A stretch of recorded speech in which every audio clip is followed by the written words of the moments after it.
The year is 1886. In a small Atlanta pharmacy, John Pemberton invents a caramel-colored syrup. He calls it Coca-Cola. A few years later, in North Carolina, Caleb Bradham creates a similar sweet concoction, Pepsi Cola. What began as two sugary drinks would soon ignite one of the fiercest, longest-running marketing battles in history, a feud that didn't just sell soda, but fundamentally reshaped American culture itself. For decades, Coca-Cola was the undisputed king.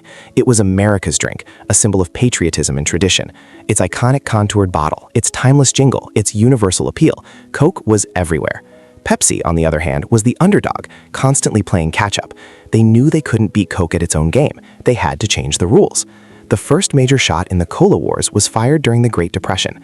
Pepsi, unable to compete on price with Coke's large bottles, introduced the Pepsi Cola Hit the Spot campaign. They offered twice the amount of soda for the same price. It was a brilliant, direct attack on Coke's value proposition. Suddenly, Pepsi wasn't just a soft drink, it was a smart choice for financially strapped families. World War II solidified Coke's dominance. Under CEO Robert Woodruff, Coca-Cola promised that every American soldier, no matter where they were stationed, would get a Coke for 5 cents. This masterstroke tied Coke to patriotism, sacrifice, and the American way of life. It created an emotional bond that seemed unbreakable. Pepsi, once again, was left in the dust. But the 1960s brought a seismic shift in American society. A new generation was emerging, one that questioned tradition and embraced change. Pepsi saw an opportunity. They launched the Pepsi Generation campaign.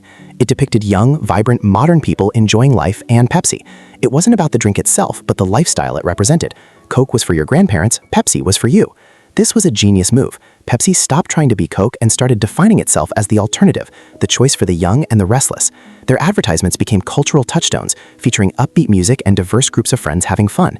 They were selling an aspiration, a feeling of belonging to something fresh and new. Coke initially struggled to respond. They clung to their classic image, but it felt increasingly dated. They tried to be youthful, but often came across as trying too hard. The marketing battle moved beyond just commercials.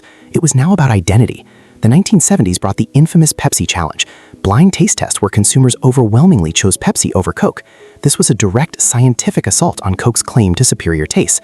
The results were shocking and sent tremors through Coca-Cola headquarters. For the first time, Coke's fundamental product superiority was being questioned. Panic set in at Coca-Cola. Driven by the Pepsi Challenge results and dwindling market share, Coke made perhaps the biggest marketing blunder in history, New Coke. In 1985, they changed their sacred formula, believing a sweeter taste would beat Pepsi. The public reaction was immediate and furious. People felt betrayed. They wanted their classic Coke back. This backlash was astonishing. Customers hoarded old Coke, organized protests, and called in with angry complaints. It wasn't about the taste. It was about tradition, nostalgia, and a piece of their identity. Coke quickly admitted their mistake and brought back Coca-Cola Classic. It was a humbling moment, but it also proved something profound. People loved Coke more than even Coke realized. The new Coke disaster, paradoxically, strengthened Coca-Cola's brand loyalty. It underscored the emotional connection consumers had with the original product.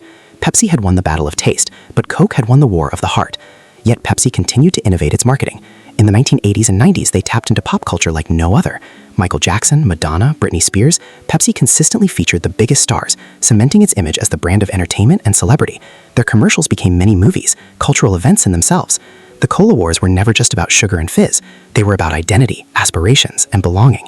Coke represented tradition, authenticity, and universal appeal. Pepsi represented youth, rebellion, and progress.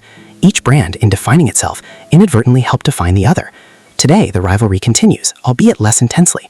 Both brands have diversified, moving into water, juices, and energy drinks, but their marketing legacy lives on. The Coke versus Pepsi wars taught Madison Avenue invaluable lessons about branding, consumer psychology, and the power of emotional connection. From those early pharmacy concoctions to global behemoths, Coke and Pepsi have built empires on sugar, fizz, and an endless battle for our loyalty.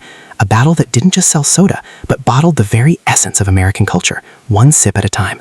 And as you reach for your next cold drink, remember, you're not just choosing a beverage, you're choosing a side in a war that continues to shape our world. If you want to explore more amazing discoveries, hidden truths, and fun facts from history, make sure to follow and subscribe to our channel.